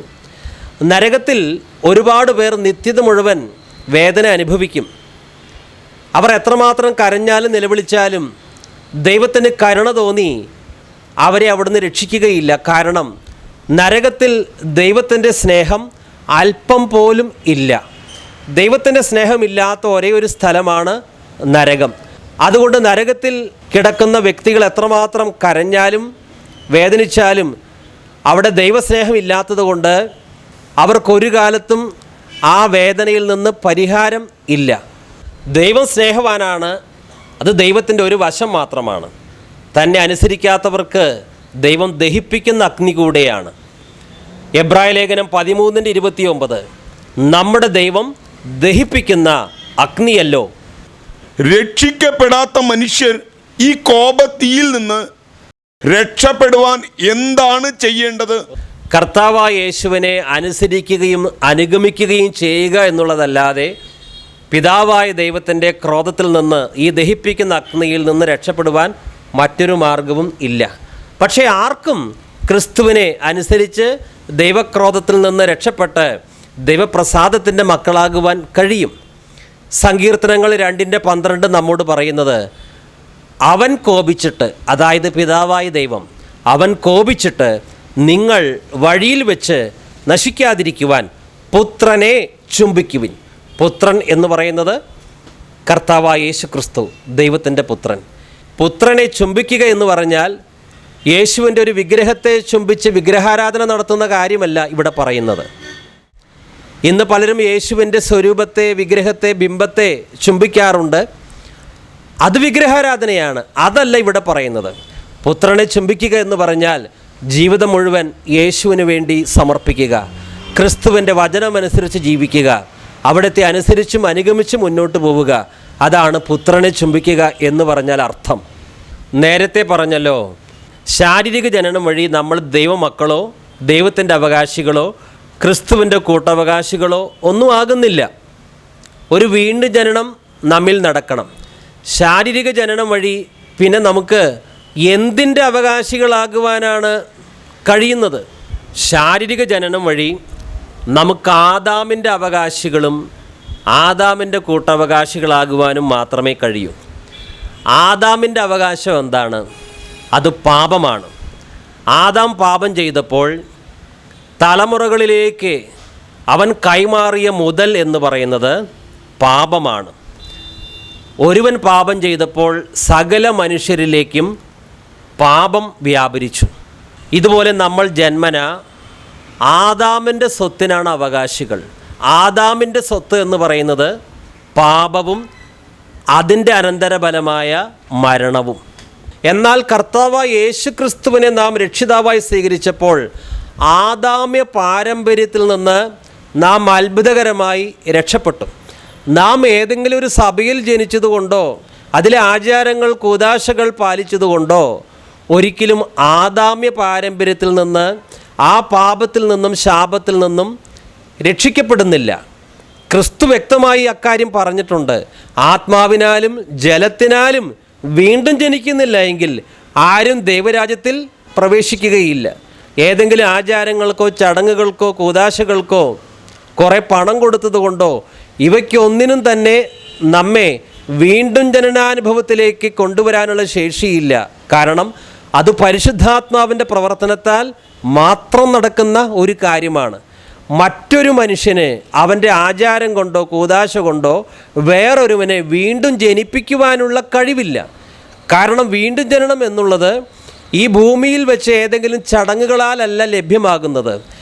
അവൻ ദൈവത്തിൽ നിന്നാണ് ജനിക്കുന്നത്. പരിശുദ്ധാത്മാവിനാലാണ് വീണ്ടും ജനനം നടക്കുന്നത്. ഒരുവൻ ക്രിസ്തുവിനെ രക്ഷിതാവായി സ്വീകരിക്കുമ്പോൾ ആദാമ്യ പാരമ്പര്യത്തിൽ നിന്ന് അവൻ മാറ്റപ്പെടുകയും ക്രിസ്തുവിൻ്റെ പാരമ്പര്യത്തിൽ അവൻ ഉൾപ്പെടുകയും ചെയ്യുന്നു. ക്രിസ്തു മുന്തിരിച്ചെടി, ക്രിസ്തുവിൽ വിശ്വസിക്കുന്നവർ ക്രിസ്തുവിൻ്റെ ശാഖകളും, ആ മുന്തിരിച്ചെടിയുടെ ശാഖകളും. അപ്പോൾ പിന്നെ ആദാമിൻ്റേതായ ദോഷമൊന്നും വീണ്ടും ജനിച്ച ദൈവമക്കൾക്ക് വരികയില്ല. ആദാമിൻ്റെ ആ പാരമ്പര്യ വേര് അറുക്കപ്പെടാതെ ആദാമ്യ പാരമ്പര്യത്തിൽ തന്നെയാണ് നമ്മൾ നിൽക്കുന്നതെങ്കിൽ നമുക്കൊരിക്കലും സ്വർഗത്തിൽ പോകാൻ പറ്റുകയില്ല. പാപത്തിൻ്റെ ശമ്പളമായ മരണമാണ് നാം അനുഭവിക്കുക. ആദാം പാപം ചെയ്യുന്നതിന് മുമ്പ് അവന് പറുദീസയിൽ അവകാശം ഉണ്ടായിരുന്നുവല്ലോ. സകലത്തിൻ്റെ അവകാശിയാകുവാൻ വേണ്ടി തന്നെയാണ് ദൈവം മനുഷ്യനെ സൃഷ്ടിച്ചത്, ആദാമിനെ ഹവ്വയെയും. അവർ പാപം ചെയ്യുന്നതിന് മുമ്പ് അവരോട് പറഞ്ഞിരുന്നു, സകല ഭൂചര ജന്തുക്കളെയും നിങ്ങൾ അടക്കി ഭരിക്കണം. എല്ലാം അടക്കി വാഴുവാൻ, ഭരിക്കുവാൻ വേണ്ടി തന്നെയാണ് ആദാമിനെ ഹവ്വയെയും ദൈവം സൃഷ്ടിച്ചത്. ആ പറുദീസയിൽ ആദാമിന് ഹവയ്ക്ക് അവകാശമുണ്ടായിരുന്നു. എന്നാൽ പാപം ചെയ്തപ്പോൾ അവർക്ക് ദൈവിക അവകാശങ്ങളൊക്കെ നഷ്ടപ്പെട്ടു, പറുദീസയും നഷ്ടപ്പെട്ടു. എന്നാൽ ആദാം എന്താണോ നഷ്ടപ്പെടുത്തിയത് അതിനേക്കാളും അധികം നമുക്ക് ക്രിസ്തുവിലൂടെ തിരിച്ച് ലഭിക്കുകയാണ്. യേശു ക്രിസ്തുവിനെ ഒരുവൻ രക്ഷിതാവായി സ്വീകരിച്ച് അവിടുത്തെ കൽപ്പനകളിലൂടെ നടക്കുമ്പോൾ അവന് ദൈവത്തിൻ്റെ അവകാശിയാകുവാനും ക്രിസ്തുവിൻ്റെ കൂട്ടവകാശികളാകുവാനും കഴിയുന്നു. ഇപ്പോൾ ഈ ഭൂമിയിൽ പിതാവാം ദൈവത്തിൻ്റെ മക്കളാകുവാൻ മനസ്സില്ലാത്തവർക്ക് മരണശേഷം ദൈവത്തിൻ്റെ മക്കളാകുവാൻ സാധിക്കുമോ? ഒരിക്കലുമില്ല. ഇപ്പോൾ ഈ ഭൂമിയിൽ വെച്ച് പിതാവായ ദൈവത്തിൻ്റെ മക്കളാകണം, യേശു ക്രിസ്തു വഴിയാകണം. എന്നിട്ട് പിതാവിനോടും പുത്രനോടും കൂട്ടായ്മ ആചരിക്കണം, യേശു ക്രിസ്തുവിൻ്റെ സ്നേഹത്തിൽ വസിക്കണം. ദൈവത്തിൻ്റെ വചനപ്രകാരം ദൈവമക്കൾക്ക് യോഗ്യമായൊരു ജീവിതം നാം നയിക്കണം. എങ്കിൽ മാത്രമേ സ്വർഗത്തിൽ നമുക്ക് പ്രവേശിക്കാൻ പറ്റൂ.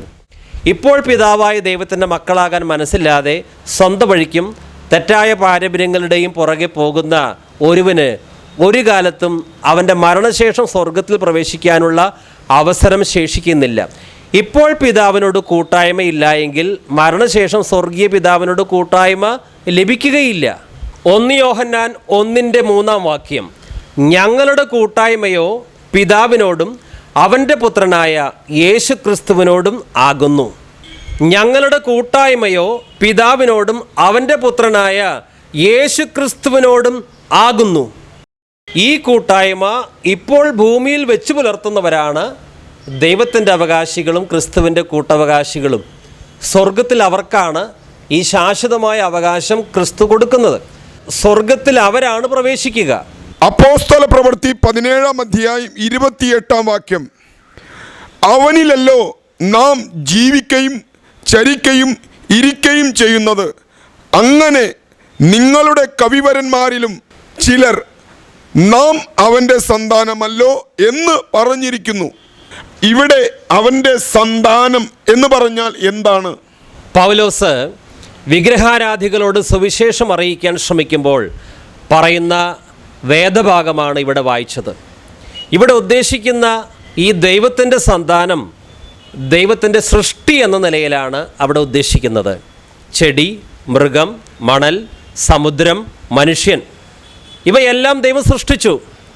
ആ രീതിയിൽ ഇവയെല്ലാം ദൈവത്തിൻ്റെ സന്താനങ്ങളാണ്. എന്നാൽ ദൈവമക്കൾ എന്നതുകൊണ്ട് പൊതുവെ ബൈബിൾ ഉദ്ദേശിക്കുന്നത് വീണ്ടും ജനിച്ചവരെയും ലോകത്തിൽ നിന്ന് വേർപെട്ട് കർത്താവിന് വേണ്ടി വിശുദ്ധരായി ജീവിക്കുന്ന വ്യക്തികളെയുമാണ് ദൈവമക്കൾ എന്നതുകൊണ്ട് പൊതുവെ ബൈബിൾ ഉദ്ദേശിക്കുന്നത്. ദാസൻ എന്നേക്കും വീട്ടിൽ വസിക്കുന്നില്ല, പുത്രനോ എന്നേക്കും വസിക്കുന്നു. വീട്ടിൽ വസിക്കാത്തവന് അവകാശവുമില്ല. വീട്ടിൽ വസിക്കണമെങ്കിൽ, ആ വീടിൻ്റെ അവകാശം ലഭിക്കണമെങ്കിൽ ആ വീടിൻ്റെ ഉടമസ്ഥൻ്റെ മകനായി തന്നെ ജനിക്കണം.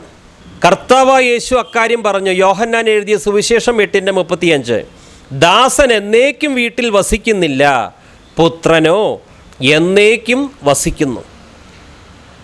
എന്നേക്കും വീട്ടിൽ വസിക്കുന്നത് പുത്രനാണ്.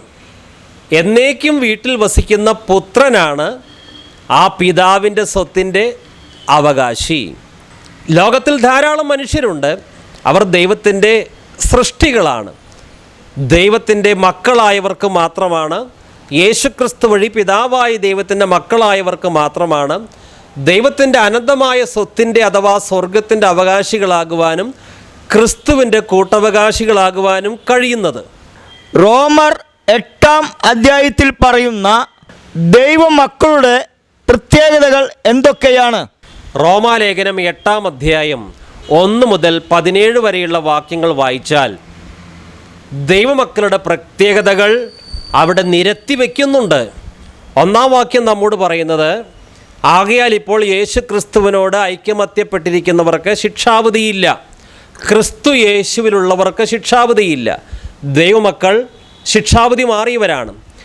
2 വാക്യം നമ്മോട് പറയുന്നത്, ദൈവമക്കളായ നാം പാപത്തിൻ്റെയും മരണത്തിൻ്റെയും നിയമത്തിൽ നിന്ന്, പ്രമാണത്തിൽ നിന്ന് വിടുതൽ പ്രാപിച്ച് ജീവൻ്റെ ആത്മാവിൻ്റെ അഥവാ പരിശുദ്ധാത്മാവിൻ്റെ നിയമത്തിൻ കീഴിലാണ്.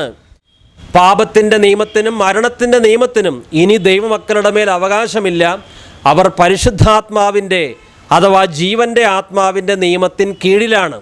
റോമാലേഖനം 8-ാം അധ്യായം 3-4 വാക്യങ്ങൾ നമ്മോട് പറയുന്നത് ദൈവമക്കളായ നമുക്ക് നീതീകരണം കിട്ടിയത് മോശയുടെ ന്യായപ്രമാണം വഴിയല്ല, മറിച്ച് യേശു ക്രിസ്തു വഴിയാണ്. ക്രിസ്തു വഴി നീതീകരണം ലഭിച്ചവരാണ് ദൈവത്തിൻ്റെ മക്കൾ. ഇനി റോമാലേഖനം നമ്മോട് താഴെ പറയുന്നത് നമ്മൾ ആത്മസ്വഭാവമുള്ളവരാണ്, ജഡസ്വഭാവമുള്ളവരല്ല. ക്രിസ്തുവിനെ മരിച്ചവരിൽ നിന്ന് ഉയർപ്പിച്ചവൻ്റെ ആത്മാവ് നമ്മിൽ വസിക്കുന്നുവെങ്കിൽ അതേ ആത്മാവ് തന്നെ നമ്മുടെ മർത്യ ശരീരങ്ങളെയും ഉയർപ്പിക്കും. കൂടാതെ ഇതേ അധ്യായം നമ്മോട് പറയുന്നത് ദൈവാത്മാവ് നടത്തുന്ന ഏവരും ദൈവത്തിൻ്റെ മക്കളാണ്. മാത്രമല്ല പരിശുദ്ധാത്മാവിനാൽ ജഡത്തിൻ്റെ പ്രവൃത്തികളെ മരിപ്പിച്ച് ജീവൻ്റെ വഴിയിലൂടെ നടക്കുന്നവരാണ് ദൈവത്തിൻ്റെ മക്കൾ. ആത്മാവിനാൽ ശരീരത്തിൻ്റെ പ്രവൃത്തികളെ മരിപ്പിച്ചാലോ നിങ്ങൾ ജീവിക്കുമെന്ന് 8:13 നമ്മോട് പറയുന്നുണ്ട്. അവനോടൊപ്പം കഷ്ടം സഹിക്കുകയാണെങ്കിൽ അവനോടുകൂടെ തേജസ്കരിക്കപ്പെടുമെന്ന് റോമാലേഖനം 8:17 നമ്മോട് പറയുന്നു. മാത്രമല്ല ഇപ്പോൾ നാം ദൈവത്തിൻ്റെ മക്കളാണ് എന്ന് പരിശുദ്ധാത്മാവ് നമ്മുടെ മനുഷ്യാത്മാവോട് ചേർന്ന് സാക്ഷ്യം പറയുന്നു. ഇത്തരം യോഗ്യതകൾ ഉള്ളവരാണ് യഥാർത്ഥ ദൈവമക്കൾ. ആ ദൈവമക്കൾക്കാണ് ദൈവത്തിൻ്റെ അനന്തമായ സ്വത്തിൻ്റെ അവകാശിയാകുവാനും ക്രിസ്തുവിൻ്റെ കൂട്ടവകാശികളാകുവാനും കഴിയുന്നത്. അല്ലാതെ യഥാർത്ഥത്തിൽ രക്ഷിക്കപ്പെടാതെ യഥാർത്ഥത്തിൽ ഒരു വീണ്ടും ജനനം നടക്കാതെ ഞാനും ദൈവമകനാണ്, എനിക്ക് ദൈവത്തിൻ്റെ അവകാശം കിട്ടും എന്ന് പറഞ്ഞതുകൊണ്ട് ആ അവകാശത്തിലേക്ക് പ്രവേശിക്കാൻ ആർക്കും കഴിയുകയില്ല.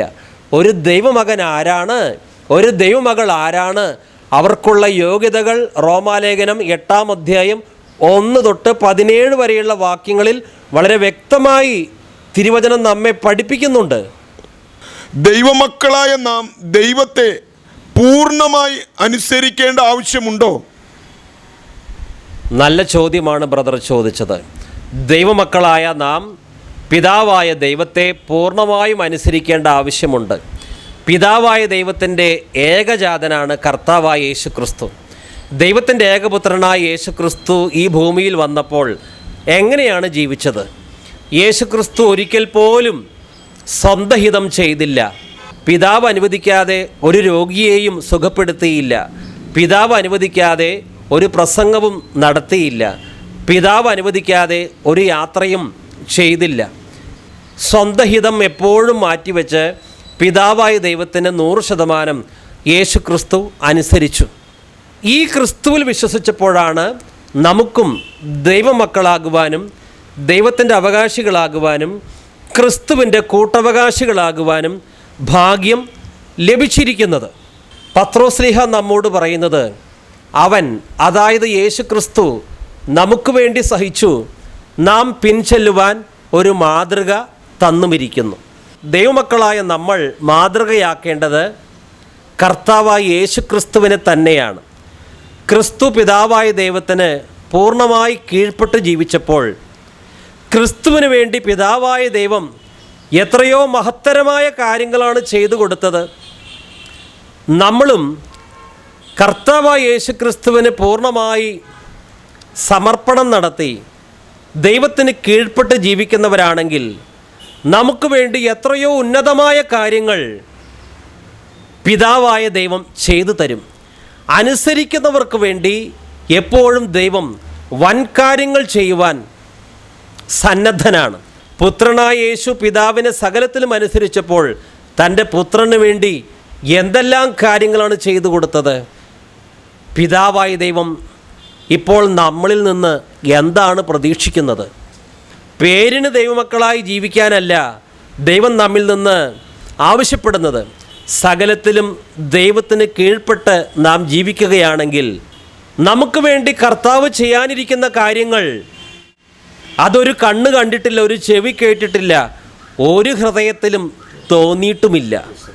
കർത്താവായ യേശു ക്രിസ്തു ഈ ഭൂമിയിൽ വന്നപ്പോൾ സ്വർഗീയ പിതാവിനെ അബ്ബാ പിതാവ് എന്ന് വിളിച്ചു. നമ്മോടും പറഞ്ഞിരിക്കുന്നത് ഈ സ്വർഗീയ പിതാവിനെ നിങ്ങൾക്കും അബ്ബാ പിതാവേ എന്ന് വിളിക്കാം. അബ്ബാ പിതാവേ എന്ന് ക്രിസ്തു വിളിച്ചപ്പോൾ അതിൻ്റെ അർത്ഥം എന്താണ്? അബ്ബാ പിതാവേ, ഇനി എൻ്റെ ഇഷ്ടപ്രകാരമല്ല, സകലത്തിലും നിൻ്റെ ഇഷ്ടം നടക്കട്ടെ. അതാണ് അബ്ബാ പിതാവേ എന്ന വിളിയുടെ അർത്ഥം. ദൈവത്തെ അനുസരിക്കാതെ ദൈവത്തിൻ്റെ അവകാശം നമുക്ക് സ്വന്തമാക്കുവാൻ കഴിയുമോ? ദൈവമക്കൾ എന്ന് പറഞ്ഞാൽ തന്നെ ആ വാക്കിൻ്റെ അർത്ഥം ദൈവത്തെ അനുസരിക്കുന്നവർ എന്നാണ്. റോമാലേഖനം 8:14 നമ്മോട് പറയുന്നത്, ദൈവാത്മാവ് നടത്തുന്ന ഏവരും ദൈവത്തിൻ്റെ മക്കൾ ആകുന്നു. അതായത് ദൈവാത്മാവിനാൽ നിയന്ത്രിക്കപ്പെടുന്നവർ എല്ലാവരും ദൈവത്തിൻ്റെ മക്കൾ. ദൈവത്തിൻ്റെ ആത്മാവ് അഥവാ പരിശുദ്ധാത്മാവിനെ അനുസരിക്കുന്നവരാണ് ദൈവത്തിൻ്റെ മക്കൾ. സ്വന്തം വഴിക്ക് പോകുന്നവർക്ക് ദൈവമക്കൾ എന്ന പേര് എടുക്കാനായി ഒരു യോഗ്യതയും ഇല്ല. ബ്രദർ ചോദിച്ചത് ദൈവത്തെ അനുസരിക്കാത്തവർക്ക് ദൈവത്തിൻ്റെ അവകാശത്തിലേക്ക് പ്രവേശിക്കാൻ കഴിയുമോ എന്നാണ്. സാധ്യമല്ല. അബ്രഹാമിന് ദൈവം വലിയ വാഗ്ദാനങ്ങൾ നൽകി. പക്ഷേ ആ വാഗ്ദാനങ്ങൾ സ്വന്തമാക്കണമെങ്കിൽ അബ്രഹാം ദൈവം പറഞ്ഞത് അനുസരിക്കേണ്ട ആവശ്യമുണ്ടായിരുന്നു. എബ്രായ ലേഖനം 11:8, വിശ്വാസത്താൽ അബ്രഹാം തനിക്ക് അവകാശമായി കിട്ടുവാനിരുന്ന ദേശത്തേക്ക് യാത്രയാകുവാൻ വിളിക്കപ്പെട്ടപ്പോൾ അനുസരിച്ച് എവിടേക്ക് പോകുന്നു എന്നറിയാതെ പുറപ്പെട്ടു. വിശ്വാസത്താൽ അബ്രഹാം തനിക്ക് അവകാശമായി കിട്ടുവാനിരുന്ന ദേശത്തേക്ക്, അവകാശമായി ഒരു ദേശം തരാമെന്ന് ദൈവം പറഞ്ഞിരുന്നു. പക്ഷേ അത് സ്വന്തമാക്കണമെങ്കിൽ അനുസരിക്കണം. വിശ്വാസത്താൽ അബ്രഹാം തനിക്ക് അവകാശമായി കിട്ടുവാനിരുന്ന ദേശത്തേക്ക് യാത്രയാകുവാൻ വിളിക്കപ്പെട്ടപ്പോൾ അനുസരിച്ച് എവിടേക്ക് പോകുന്നു എന്നറിയാതെ പുറപ്പെട്ടു. ഇതുപോലെ പഴയ നിയമത്തിൽ ദൈവം ഇസ്രായേൽ മക്കൾക്ക് കനാൻ ദേശം വാഗ്ദാനം ചെയ്തു. പക്ഷേ അത് സ്വന്തമാക്കണമെങ്കിൽ മരുഭൂമിയിലൂടെ യാത്ര ചെയ്യണം, ശത്രുക്കളെ കീഴടക്കണം. മാത്രമല്ല ആ വാഗ്ദാനം സ്വന്തമാക്കണമെങ്കിൽ ഇളകാതെ ഉറച്ചു നിൽക്കണം. കർത്താവായ യേശു തന്നെ പറഞ്ഞിട്ടുണ്ട്, കലപ്പയിൽ കൈവച്ച് പിന്മാറുന്നവരാരും ദൈവരാജ്യത്തിന് കൊള്ളാകുന്നവരല്ല. ഇവിടെ പഴയ നിയമത്തിൽ ദൈവം യോശുവയോട് പറയുകയാണ്, യോശുവ 1:6, ഉറപ്പും ധൈര്യവുമുള്ളവനായിരിക്കുക, ഞാൻ അവർക്ക് കൊടുക്കുമെന്ന് അവരുടെ പിതാക്കന്മാരോട് സത്യം ചെയ്ത ദേശം നീ ഈ ജനത്തിന് അവകാശമായി വിഭാഗിക്കും. അതുകൊണ്ട് യോശുവ ഉറപ്പും ധൈര്യവും ഉള്ളവനായി കർത്താവിന് വേണ്ടി നിലനിന്നു, നല്ല പോരാട്ടം നടത്തി. കർത്താവ് അവനോട് പറഞ്ഞതുപോലെ തന്നെ ഇസ്രായേൽ മക്കൾക്ക് ദേശം അവകാശമായി യോശുവ വീതിച്ചു കൊടുക്കുകയും ചെയ്തു. കനാൻ ദേശം ഇസ്രായേൽ മക്കൾക്ക് യോശുവ വിഭാഗിച്ചു നൽകി. യോശുവ ഉറപ്പും ധൈര്യവും ഉള്ളവനായി അന്ത്യത്തോളം നിലകൊണ്ടു. എബ്രായ ലേഖനം 10:35-37 വരെ, അതുകൊണ്ട് മഹാപ്രതിഫലമുള്ള നിങ്ങളുടെ ധൈര്യം തള്ളിക്കളയരുത്. ദൈവേഷ്ടം ചെയ്ത് വാഗ്ദത്തം പ്രാപിക്കുവാൻ സഹിഷ്ണുത നിങ്ങൾക്കാവശ്യം. ഇനി എത്രയും അല്പകാലം കഴിഞ്ഞിട്ട് വരുവാനുള്ളവൻ വരും, താമസിക്കുകയുമില്ല. ഇനി കർത്താവ് തന്നെ ഇപ്രകാരം നമ്മോട് പറഞ്ഞു. മത്തായിയുടെ സുവിശേഷം 13:44-46 വരെയുള്ള വാക്യങ്ങൾ, സ്വർഗരാജ്യം വയലിൽ ഒളിച്ചു വെച്ച നിധിയോട് സദൃശം. അത് ഒരു മനുഷ്യൻ കണ്ടു മറച്ചിട്ട് തൻ്റെ സന്തോഷത്താൽ ചെന്ന് തനിക്കുള്ളതൊക്കെയും വിറ്റ് ആ വയൽ വാങ്ങി. പിന്നെയും സ്വർഗരാജ്യം നല്ല മുത്ത് അന്വേഷിക്കുന്ന ഒരു വ്യാപാരിയോട് സദൃശം. അവൻ വിലയേറിയ ഒരു മുത്ത് കണ്ടെത്തിയപ്പോൾ ചെന്ന് തനിക്കുള്ളതൊക്കെയും വിറ്റ് അത് വാങ്ങി. അതായത് പൂർണ്ണ അനുസരണവും സമർപ്പണവും ഉള്ളവർക്കാണ് ഈ ദൈവത്തിൻ്റെ അവകാശം സ്വന്തമാക്കാൻ കഴിയുന്നത്. പേരിന് മാത്രം ക്രിസ്ത്യാനിയായി ജീവിച്ച് ദൈവകൽപ്പനകൾക്ക് വിരോധമായി ലോകത്തോട് അനുരൂപപ്പെട്ട് ജീവിച്ചാൽ ദൈവത്തിൻ്റെ ശാശ്വതമായ അവകാശം സ്വന്തമാക്കാൻ നമുക്ക് സാധ്യമല്ല എന്ന് ഈ ദൈവത്തിൻ്റെ വചനങ്ങളെല്ലാം വളരെ വ്യക്തമായി നാം ഓരോരുത്തരോടും സംസാരിക്കുകയാണ്. Praise the Lord, hallelujah. കർത്താവേ കർത്താവേ എന്ന് എന്നെ വിളിച്ചപേക്ഷിക്കുന്നവനല്ല, എൻ്റെ പിതാവിൻ്റെ ഇഷ്ടം നിറവേറ്റുന്നവനാണ് സ്വർഗരാജ്യത്തിൽ പ്രവേശിക്കുക എന്ന് കർത്താവ് പറഞ്ഞു. Hallelujah, hallelujah. റോമാലേഖനം 8:17 വീണ്ടും വായിക്കുന്നു, നാം മക്കളെങ്കിലോ അവകാശികളുമാകുന്നു, ദൈവത്തിൻ്റെ അവകാശികളും ക്രിസ്തുവിൻ്റെ കൂട്ടവകാശികളും തന്നെ. നാം അവനോടുകൂടെ കഷ്ടം അനുഭവിച്ചാൽ അവനോടുകൂടെ തേജസ്കരിക്കപ്പെടും. ഗലാത്യലേഖനം 3:26 ക്രിസ്തു യേശുവിലെ വിശ്വാസത്താൽ നിങ്ങളെല്ലാവരും ദൈവത്തിൻ്റെ മക്കളാകുന്നു. എങ്ങനെ ദൈവത്തിൻ്റെ മക്കളാകാം? ക്രിസ്തു യേശുവിലെ വിശ്വാസത്താൽ നിങ്ങളെല്ലാവരും ദൈവത്തിൻ്റെ മക്കളാകുന്നു. ഗലാത്യലേഖനം 3:29 വായിക്കുന്നു, ക്രിസ്തുവിനുള്ളവർ എങ്കിലോ നിങ്ങൾ അബ്രഹാമിൻ്റെ സന്തതിയും വാഗ്ദത്തപ്രകാരം അവകാശികളുമാകുന്നു. ക്രിസ്തുവിനുള്ളവർ എങ്കിൽ മാത്രമാണ് വാഗ്ദത്തപ്രകാരം അവകാശികളാകുന്നത്. ഗലാത്യലേഖനം 4:6-7 വരെയുള്ള വാക്യങ്ങൾ വായിക്കുന്നു, നിങ്ങൾ മക്കളാകൊണ്ട് അബ്ബാ പിതാവേ എന്ന് വിളിക്കുന്ന സ്വപുത്രൻ്റെ ആത്മാവിനെ ദൈവം നമ്മുടെ ഹൃദയങ്ങളിൽ അയച്ചു. അങ്ങനെ നീ ഇനി ദാസനല്ല പുത്രനത്രേ, പുത്രനെങ്കിലോ ദൈവഹിതത്താൽ അവകാശിയുമാകുന്നു. പുത്രനെങ്കിലോ ദൈവഹിതത്താൽ അവകാശിയുമാകുന്നു. അതിൻ്റെ അർത്ഥം പുത്രനല്ല എങ്കിൽ അവകാശിയും അല്ല. ദൈവമക്കൾക്ക് ദൈവം തരാമെന്ന് പറഞ്ഞിരിക്കുന്ന നിത്യമായ അവകാശം നിശ്ചയമായി ദൈവം തരുമെന്ന് എനിക്ക് പൂർണ്ണ ബോധ്യമുണ്ട്. ദൈവം ഒരിക്കലും വാക്കു മാറുകയില്ല. ശരിയാണ്. റോമാലേഖനം 4:21 വാക്യം, വാഗ്ദാനം നിറവേറ്റാൻ ദൈവത്തിന് കഴിയുമെന്ന് അവന് പൂർണ്ണ ബോധ്യമുണ്ടായിരുന്നു. അബ്രഹാമിന് ആ ബോധ്യമുണ്ടായിരുന്നു, ദൈവം എന്നോടൊരു കാര്യം പറഞ്ഞാൽ അത് ദൈവം തന്നെ നിറവേറ്റും. ഇതുപോലെ തന്നെ ദൈവമക്കൾക്കൊരു ബോധ്യം ഉണ്ടാകണം, നാം ദൈവത്തിൻ്റെ അവകാശിയാണ്, ക്രിസ്തുവിൻ്റെ കൂട്ടവകാശിയാണ്. അവനോടൊപ്പം കഷ്ടം സഹിച്ചാൽ അവനോടുകൂടെ തേജസ്കരിക്കപ്പെടും. ആ നിത്യമായ തേജസ്കരണത്തിലേക്ക് ദൈവം എന്നെ നടത്താമെന്ന് പറഞ്ഞിട്ടുണ്ട്. അത് നിശ്ചയമായും എന്നിൽ ഒരു നാളിൽ സംഭവിക്കും. പൂർണ്ണ ബോധ്യവും നിശ്ചയവും ദൈവത്തിൻ്റെ വാഗ്ദാനത്തിൽ നമുക്കുണ്ടാകണം. വീണ്ടും റോമാലേഖനം 4:21 വായിക്കുന്നു, വാഗ്ദാനം നിറവേറ്റാൻ ദൈവത്തിന് കഴിയുമെന്ന് അവന് പൂർണ്ണ ബോധ്യമുണ്ടായിരുന്നു.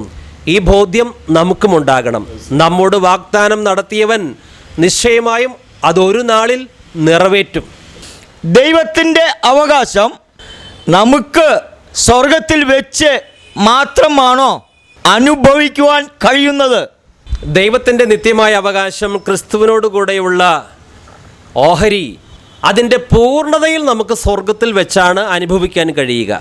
ഇപ്പോൾ നമ്മൾ ദൈവമക്കളാണ് എങ്കിലും ദൈവമക്കൾക്ക് ചേർന്ന എല്ലാ ആനുകൂല്യങ്ങളും പ്രിവിലേജസും അതിൻ്റെ പൂർണ്ണതയിൽ നമ്മൾ അനുഭവിക്കാൻ പോകുന്നത് സ്വർഗത്തിൽ വെച്ചാണ്. എന്നാൽ അതേസമയം തന്നെ ദൈവത്തിൻ്റെ മക്കളായ നമ്മുടെ ഭൗതിക ആവശ്യങ്ങളും ദൈവം ഇപ്പോൾ ഈ ഭൂമിയിൽ വെച്ച് നിറവേറ്റി തരുന്നുണ്ട്. നാം ദൈവത്തിൻ്റെ മക്കളാണ്, ദൈവത്തിൻ്റെ അവകാശികളാണ്, ക്രിസ്തുവിൻ്റെ കൂട്ടവകാശികളാണ്. അന്നു വേണ്ട ആഹാരം ഇന്നും നമുക്ക് ദൈവം തരുന്നുണ്ട്. നമ്മുടെ ആത്മീയവും ഭൗതികവുമായ ആവശ്യങ്ങളിൽ ദൈവം എത്ര ശ്രദ്ധയാണ് കാട്ടുന്നത്.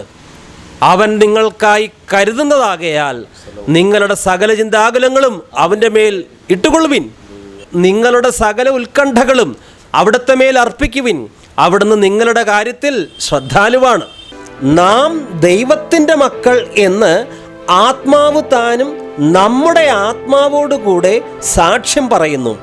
നാം മക്കളെങ്കിലോ അവകാശികളും ആകുന്നു, ദൈവത്തിൻ്റെ അവകാശികളും ക്രിസ്തുവിൻ്റെ കൂട്ടവകാശികളും തന്നെ.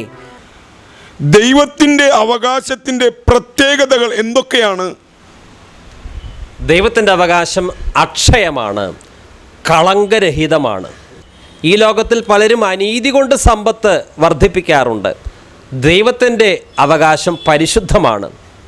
1 പത്രോസ് 1:4 അവിടുന്ന് തൻ്റെ കാരുണ്യതിരേകത്താൽ യേശുക്രിസ്തുവിൻ്റെ മരിച്ചവരിൽ നിന്നുള്ള ഉത്ഥാനം വഴി സജീവമായ പ്രത്യാശയിലേക്കും നിങ്ങൾക്കായി സ്വർഗത്തിൽ കാത്തു സൂക്ഷിക്കപ്പെടുന്ന അക്ഷയവും കളങ്കരഹിതവും ഒളിമങ്ങാത്തതുമായ അവകാശത്തിലേക്കും നമ്മെ വീണ്ടും ജനിപ്പിച്ചിരിക്കുന്നു. ദൈവത്തിൻ്റെ അവകാശത്തിൻ്റെ പ്രത്യേകത വീണ്ടും വായിക്കുകയാണ്. നിങ്ങൾക്കായി സ്വർഗത്തിൽ കാത്തു സൂക്ഷിക്കപ്പെടുന്ന അക്ഷയവും കളങ്കരഹിതവും ഒളിമങ്ങാത്തതുമായ അവകാശത്തിലേക്ക് നമ്മെ വീണ്ടും ജനിപ്പിച്ചിരിക്കുന്നു. ഇതുപോലെ ഒരു അവകാശം ഈ ലോകത്തിലെ ഏറ്റവും വലിയ കോടീശ്വരനും തൻ്റെ മക്കൾക്ക് നൽകുവാൻ സാധിക്കുകയില്ല. പിതാവായ ദൈവത്തിന് മാത്രമേ ഈ രീതിയിൽ അക്ഷയവും കളങ്കരഹിതവും ഒളിമങ്ങാത്തതുമായ അവകാശം നൽകുവാൻ കഴിയൂ. ഇനി ഈ ദൈവത്തിൻ്റെ അവകാശത്തിൻ്റെ പ്രത്യേകത, ഇത് അതുല്യമായ തേജസ്സാണ്. എറ്റേണൽ ഗ്ലോറി, എന്നേക്കും നിലനിൽക്കുന്നൊരു മഹത്വം. 2 കൊരിന്ത്യർ 4-ാം അധ്യായം 17-18 വാക്യങ്ങൾ. കാരണം നിസ്സാരവും ക്ഷണികവുമായ ഈ ഞെരുക്കങ്ങൾ ഞങ്ങൾക്ക് അതുല്യമായ നിത്യമഹത്വം ഒരുക്കുന്നു. അതുല്യമായ നിത്യമഹത്വം, അതായത് എറ്റേണൽ ഗ്ലോറി, അതിന് തുല്യമായി മറ്റൊന്നുമില്ല, അത് യുണീക്കാണ്. അതുല്യമായ നിത്യമഹത്വം ഒരുക്കുന്നു. ഈ ഞെരുക്കങ്ങൾ ഞങ്ങൾക്ക് അതുല്യമായ നിത്യമഹത്വം ഒരുക്കുന്നു. ദൃശ്യമായവയെ അല്ല, അദൃശ്യമായവയെ ആണ് ഞങ്ങൾ ഉറ്റുനോക്കുന്നത്. ദൃശ്യമായവ നൈമിഷികങ്ങളാണ്, അദൃശ്യമായവയോ അനശ്വരങ്ങളത്രേ. കാണുന്നതോ താൽക്കാലികം, കാണാത്തതോ നിത്യം.